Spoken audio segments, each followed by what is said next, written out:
Imagine waking up one day, standing on the edge of a vast, dark cavern.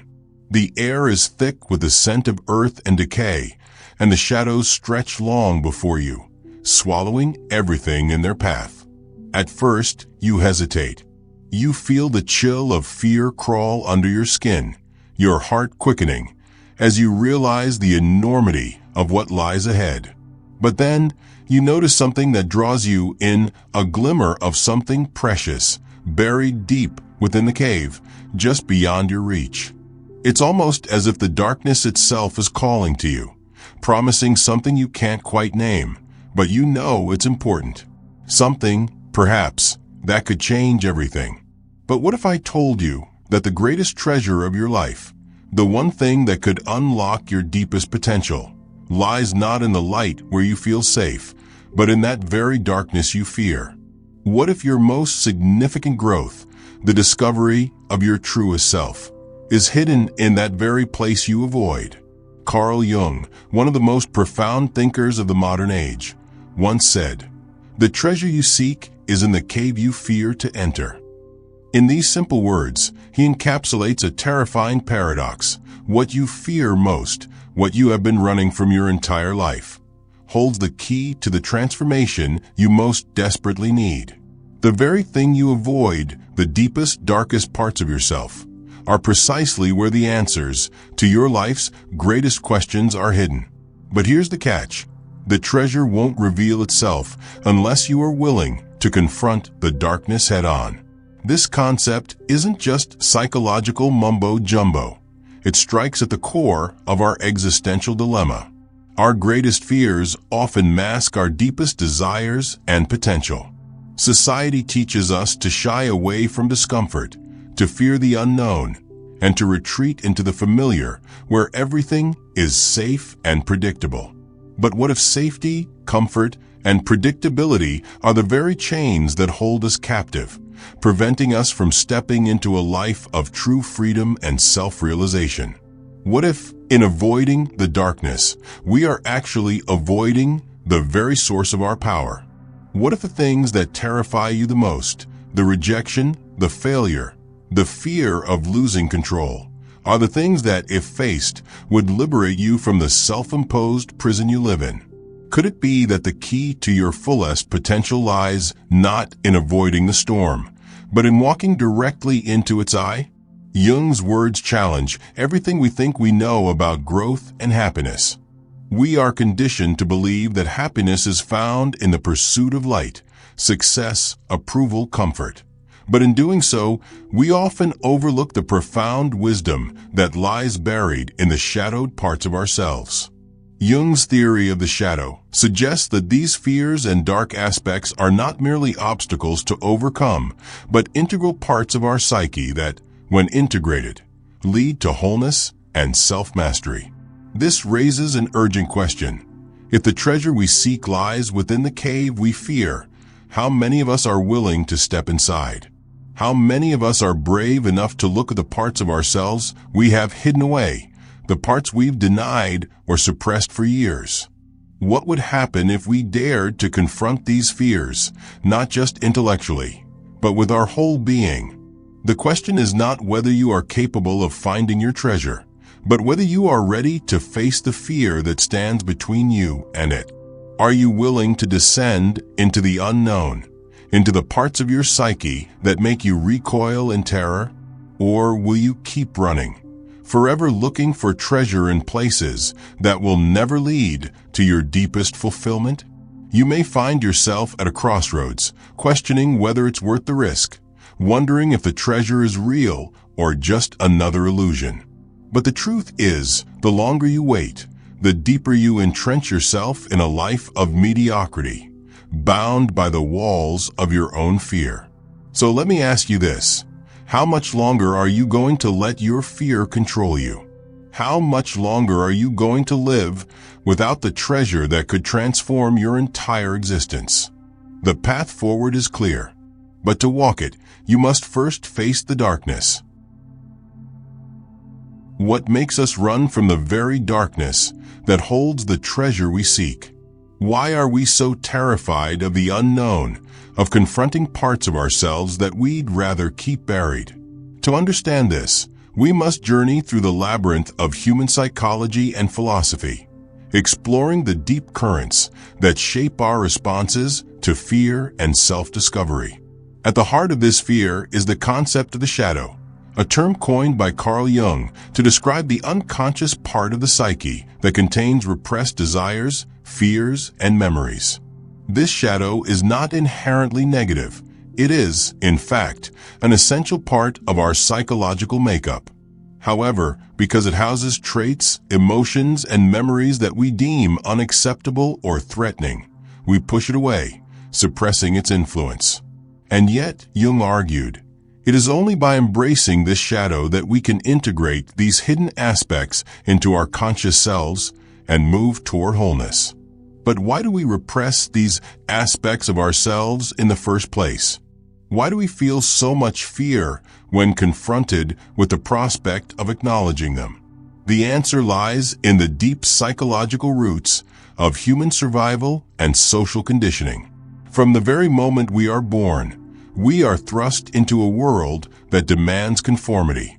Society structures, norms, and values shape us into individuals who must learn to fit in, to adhere to accepted rules, and to suppress anything that might make us stand out or seem different. The instinct to belong is strong, and the fear of rejection, of being cast out, is primal. The existential philosopher Jean-Paul Sartre famously pointed out that human beings are condemned to freedom. In other words, we are burdened with the responsibility of shaping our lives. But with this freedom comes the anxiety of choosing, of stepping into the unknown. As children, we learn quickly that certain behaviors, feelings, or desires are wrong or unacceptable in the eyes of others. We are taught to repress anger, desire, ambition, and even vulnerability because they conflict with social expectations. These bad parts of ourselves are then pushed down into the unconscious, forming what Jung called the shadow. As we grow older, we forget that these parts of ourselves exist, convincing ourselves that we are only the polished, acceptable versions we show the world. But Jung's insight is that the shadow does not disappear. It lingers, festers in the unconscious, and occasionally makes its presence known in unexpected ways.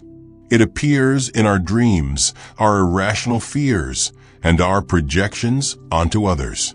And this is where the paradox arises. In our attempts to avoid the shadow, we actually give it more power. By repressing what we fear, we ensure that it will eventually resurface, often in more destructive ways than if we had simply confronted it in the first place. This idea of repression and avoidance is echoed by Friedrich Nietzsche, who argued that the denial of our darker impulses, our so-called will to power, leads to a life of inauthenticity. For Nietzsche, the act of confronting and embracing our inner darkness is a necessary step in becoming who we truly are. He saw the rejection of one's shadow as a form of self-betrayal, a denial of the full spectrum of human potential. He believed that only by embracing all aspects of ourselves, the light and the dark, could we achieve what he called the Übermensch or Overman, the highest form of human existence. Yet even knowing this, why does it still feel so terrifying to face the dark parts of our psyche? The answer may lie in the biological roots of fear. Evolutionarily, human beings are wired to be wary of the unknown. In ancestral environments, fear was often a survival mechanism. A fear of the dark, for example, could have been linked to the very real dangers of predators lurking in the shadows. This deeply ingrained fear of the unknown has persisted, making us inherently cautious about venturing into places, literal or metaphorical, that we don't understand. This instinctive fear is compounded by our modern world's emphasis on rationality, control, and outward success. We are taught to prioritize logic over emotion, certainty over ambiguity, and the known over the unknown. But this emphasis on control, while useful in some contexts, also stifles personal growth. By focusing too much on external validation and the safety of the known, we neglect the inner work required to confront our fears and integrate our shadows. Enter Viktor Frankl, the renowned psychiatrist and Holocaust survivor, who argued that the search for meaning is the primary motivator of human life. Frankl's existential theory posits that meaning is not given to us by society or our external circumstances, but must be discovered by each individual. For Frankl, the key to finding meaning in life lies in the ability to confront suffering and adversity, not to avoid it. In his book Man's Search for Meaning, he writes about how the darkest aspects of life, such as the suffering he endured in concentration camps, can serve as a catalyst for profound personal transformation. But why do so many of us avoid facing this truth? Why do we spend so much time running from the cave of fear rather than stepping into it? The answer, perhaps, lies in our discomfort with ambiguity and uncertainty. Aldous Huxley, in his exploration of human consciousness, spoke about how our minds are constantly engaged in creating a perceptual world that allows us to feel secure. We create mental models of reality, control, and predictability, and anything that threatens this mental framework, anything that shakes us out of our comfort zone, is met with resistance. The fear of the unknown, of stepping outside these models, becomes a primal instinct. Yet, the very thing that terrifies us, the unknown, is also where our greatest potential lies. Schopenhauer's pessimistic view of life, which centered around the concept of suffering, ultimately reveals a profound truth. It is only through embracing our suffering, our fear, our darkness, that we can transcend it and find meaning. Jung, Nietzsche, Frankl, and others all agree on one thing. We cannot live fully unless we are willing to confront the deepest, most terrifying parts of ourselves. The key to our greatest growth and transformation lies within the shadow, hidden deep within the cave we so desperately fear. And this brings us to an undeniable truth.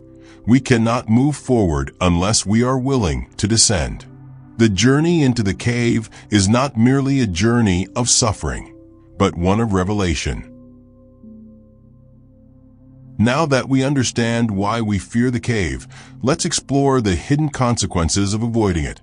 How this fear silently shapes not just our personal lives, but the very structure of society itself. The consequences are far-reaching, insidious, and often go unnoticed until it's too late. What happens when we continuously shy away from confronting our darkest fears? How does it affect our individual psyches, our relationships, and the world we live in? At first glance, it may seem harmless. After all, avoiding the darkness keeps us safe, doesn't it? It keeps us in control, on the path of least resistance, and ensures we can maintain the appearance of stability. But this safety comes at a great cost. To avoid facing our fears is, in essence, to avoid facing ourselves, the deeper, more authentic parts of us that lie beneath the surface. In the world of psychology, this is where we see the emergence of what's known as cognitive dissonance, a phenomenon first proposed by psychologist Leon Festinger.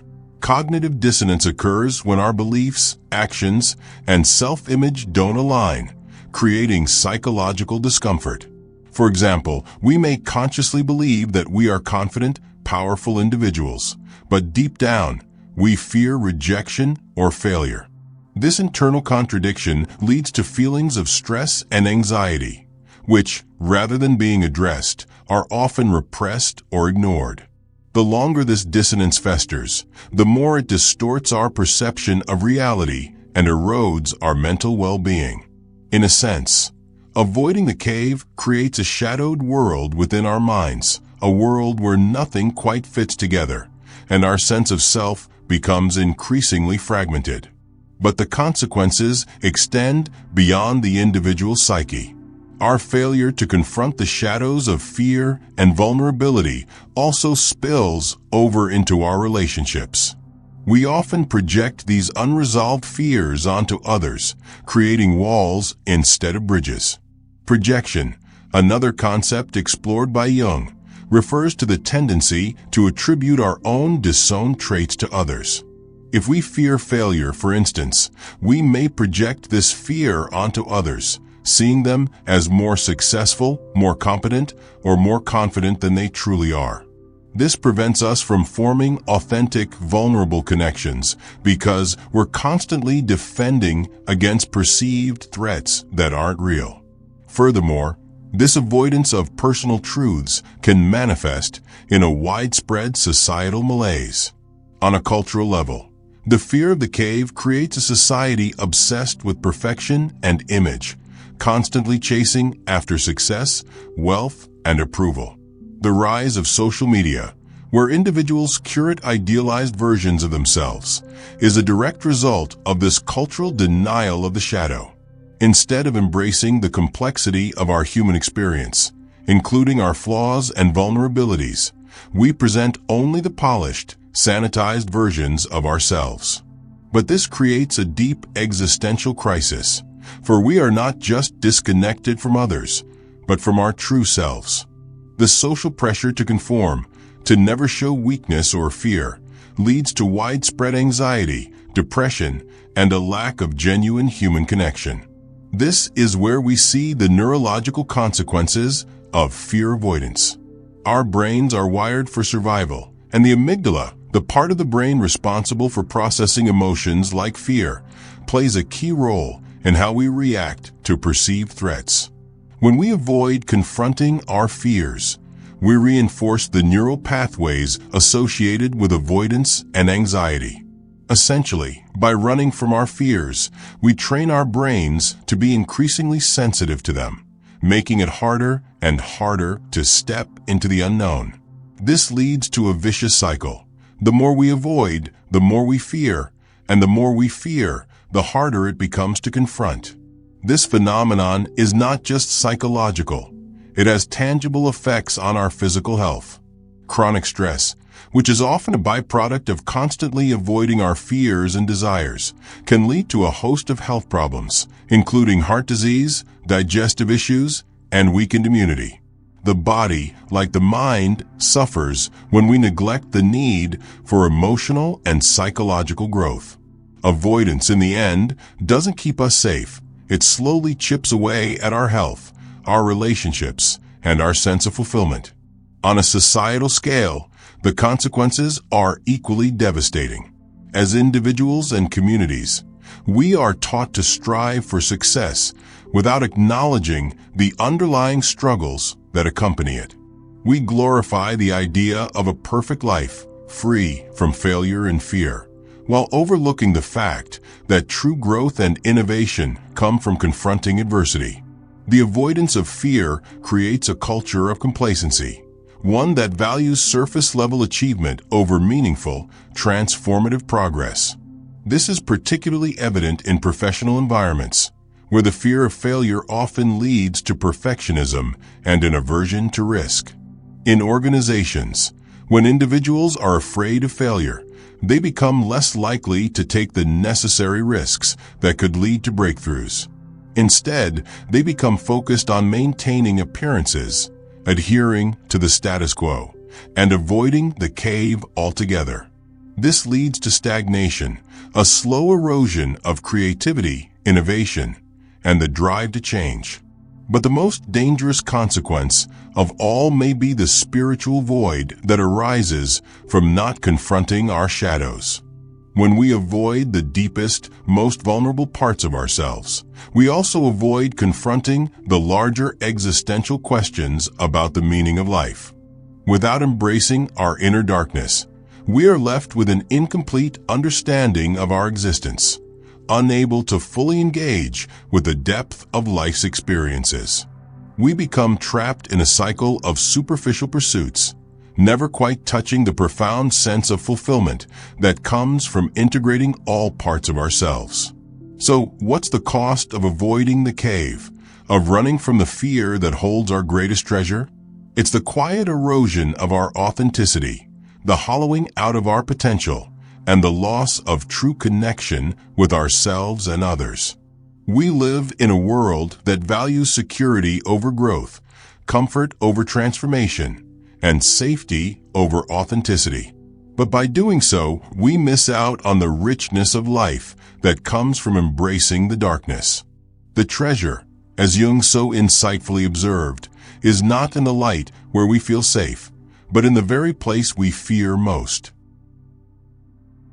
So, now that we've laid bare the hidden consequences of avoiding the cave, the time has come to ask, how do we break free from this cycle? How do we step into the very fear that has held us captive for so long and uncover the treasure that lies waiting? It's one thing to understand the problem, but it's another entirely to confront it, to rebel against the societal conditioning that keeps us shackled in the dark. The first step in breaking free is a radical shift in perspective. It requires us to view fear not as an obstacle to avoid, but as an opportunity to explore, an invitation to evolve. What if we stopped viewing fear as the enemy and began seeing it as a signpost? What if, instead of running from fear, we learned to walk directly toward it, knowing that every step forward is a step into deeper self-awareness and empowerment? This is where the power of embracing discomfort comes into play. To step into the cave, we must first be willing to embrace the discomfort that comes with it. The discomfort is not something to be feared. It is the very catalyst for change. Historically, this concept has been embodied by individuals who dared to break from the conventional path, choosing the unknown and the uncertain over the predictable and safe. One of the most striking examples of this rebellion against fear comes from Viktor Frankl, whose experiences in Nazi concentration camps led him to develop his groundbreaking theory of logotherapy. Frankl's insights into human suffering are profound. He argued that meaning is not something given to us by external circumstances, but something we must create for ourselves, especially in the face of suffering. For Frankl, the greatest freedom we have is the ability to choose how we respond to suffering. In his memoir, Man's Search for Meaning, Frankl describes the unimaginable horrors he endured in the concentration camps. Yet, despite the external conditions, he found that those who were able to find meaning in their suffering were more likely to survive. Frankl's ability to face the darkness of his circumstances and to find a greater purpose within them is a testament to the transformative power of confronting fear head-on. But embracing discomfort doesn't just have to apply to extreme situations like those Frankl faced. The same principle can be applied to our daily lives, where the darkness may not come in the form of physical suffering, but in the form of emotional and psychological fear. The question is, how willing are we to walk directly into the discomfort that comes with personal growth? How willing are we to sit with the anxiety, the vulnerability, and the uncertainty that confronts us when we begin to unpack our shadows? Historical examples of those who broke free can be found throughout time. The world has always been shaped by individuals who dared to break the mold, who faced their fears and confronted the unknown. Think of Nelson Mandela, who spent 27 years in prison for his beliefs. His willingness to face not only the fear of his captors, but also the fear of what he might become in their hands, transformed him into a global symbol of freedom and resilience. His journey was not just about overcoming the physical fear of imprisonment. It was about confronting the psychological and emotional darkness within himself. He emerged from his time in prison not as a man who had been broken, but as a man who had confronted the depths of his own fears and emerged stronger for it. Similarly, consider the journey of Malala Yousafzai, who, as a young girl, defied the oppressive Taliban regime in Pakistan to advocate for girls' education. She faced the very real threat of death, but instead of fleeing, she embraced the darkness of her circumstances and used it as a platform to create change. She didn't run from her fear. She transformed it into a source of power, becoming a global icon for education and equality. These individuals didn't simply confront fear, they transformed it. They understood that true freedom comes not from avoiding the cave, but from stepping into it fully, from facing the darkest parts of ourselves and of the world around us. They recognized that the treasure they sought, whether it was freedom, meaning, or justice, could only be found by confronting what scared them the most. But how can you begin to do this in your own life? The process starts with something deceptively simple: awareness. The first step in breaking free from the grip of fear is to become aware of its presence. You must begin to notice the moments when fear arises, not just as a physical sensation, but as a psychological barrier that prevents you from taking action. Mindfulness practices, such as meditation or journaling, can be powerful tools for cultivating this awareness. By observing your thoughts and emotions without judgment, you begin to see where fear is influencing your decisions and where you are avoiding the cave. This awareness gives you the power to make a choice. Will you continue to run, or will you take a step forward into the darkness? The next step is intention. Setting the intention to face your fears is a crucial part of the process. This doesn't mean that you should dive into every fear all at once, but rather, you begin with small, manageable steps. Perhaps it's speaking up in a meeting at work when you feel nervous, or confronting a difficult conversation with a loved one that you've been avoiding. It's about gradually increasing your tolerance for discomfort, expanding your boundaries little by little. Finally, action is the key to breaking free. It's not enough to know that you need to face your fears. You must take concrete steps toward doing so. Action is what transforms intention into reality. It's the bridge between knowing what you must do and actually doing it. And with each small act of courage, the darkness of the cave becomes less intimidating. The treasure becomes clearer, and the path toward it becomes easier to navigate. But here's the ultimate irony. By embracing fear, by stepping into the cave, you don't just find treasure, you become the treasure. The act of facing fear, of breaking free from its grip, is the very process of self-transformation. It's not just about uncovering something outside of you. It's about discovering the immense strength, wisdom, and power that lies dormant within. And so you stand at the precipice of understanding, having ventured deep into the heart of the cave, ready to confront the most profound realization of all, what you have been seeking, the treasure you have been so desperately searching for, has always been with you. The darkest parts of your psyche, the very fears you've been running from, are not obstacles. They are invitations. They are the gatekeepers to a life of deeper meaning, a fuller sense of self, and a freedom that cannot be found anywhere else but within. As you stand here in the darkness of the cave you once feared, you begin to understand that the greatest treasure is not something external. It is the act of becoming. The treasure is the transformation itself. It is the courage to look into the face of your deepest fears and to recognize them not as enemies, but as old companions, as pieces of the puzzle that make you whole. In this moment, you realize the ultimate truth. The fear you once tried so desperately to avoid was never your enemy. It was the path to your liberation. The parts of yourself that you deemed unworthy, ugly, or unacceptable were never truly separate from you. They were waiting to be integrated, to be accepted, to be embraced. Your greatest treasure lies not in the things you acquire or the titles you achieve, but in your ability to integrate the light and the dark, the known and the unknown, the comfortable and the uncomfortable. This is the truth that Jung spoke of when he said, "The cave you fear to enter holds the treasure you seek." It is not the treasure itself that matters most. It is the act of facing your own shadows that leads to your most profound growth. You cannot be whole unless you are willing to face the darkness within you.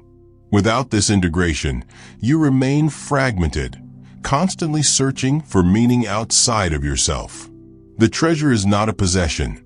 It is a state of being, a realization that you are complete just as you are, with all your flaws, your fears, and your vulnerabilities. The process of embracing your shadows is not a one-time event. It is a lifelong journey, one that requires constant reflection, courage, and humility. But the more you face your fears, the more you begin to understand that these fears are not what they seem. They are not monsters lurking in the dark. They are reflections of your own untapped potential, waiting for you to see them in the light. As you integrate the darker aspects of yourself, you begin to notice subtle shifts in your life. You no longer shy away from challenges, knowing that they too are opportunities for growth. You find that failure is no longer a source of shame, but a stepping stone to greater wisdom. You begin to cultivate an unshakable inner peace because you are no longer in conflict with yourself. You no longer fight your fears. You embrace them as part of the rich tapestry of who you are. This understanding reshapes the way you see the world around you. You no longer view others through the lens of judgment, for you recognize that they, too, are walking their own journeys of fear and transformation. The empathy you once lacked begins to blossom, and you start to see that every person you encounter is carrying their own burden of fear, much like you once did. You learn that true connection does not come from superficial similarities or shared successes.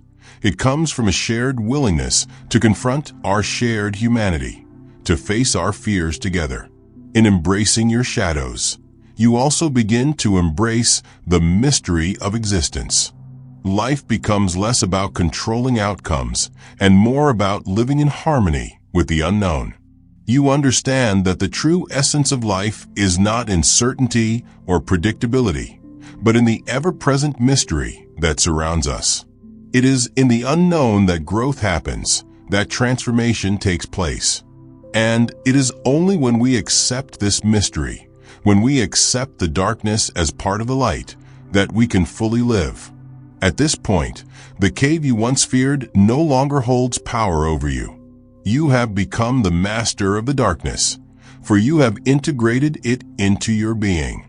The treasure that once seemed distant, unattainable, is now within your grasp, not because you've conquered it, but because you have learned to become it. You are not defined by your fears. You are defined by your capacity to embrace them, to see them for what they truly are, and to transcend them. The cave you feared was never truly a cave at all. It was a doorway, and through it, you have found not just treasure, but the profound understanding of your own power, your own potential. You are no longer a prisoner of your fears. You are free. As you step back out into the world, you carry with you a new understanding that true freedom is not found in avoiding the darkness, but in stepping fully into it. The greatest treasure of all is not something that can be possessed, but something that must be experienced. It is the courage to face what we fear, the willingness to look deep into the cave, and to realize that what lies within is not just gold and jewels, but a whole new way of being, alive, authentic, and deeply connected to the true essence of who we are. This is the ultimate truth. The cave was never your enemy. It was the doorway to your liberation. And now, you are free to step into the light of your own becoming.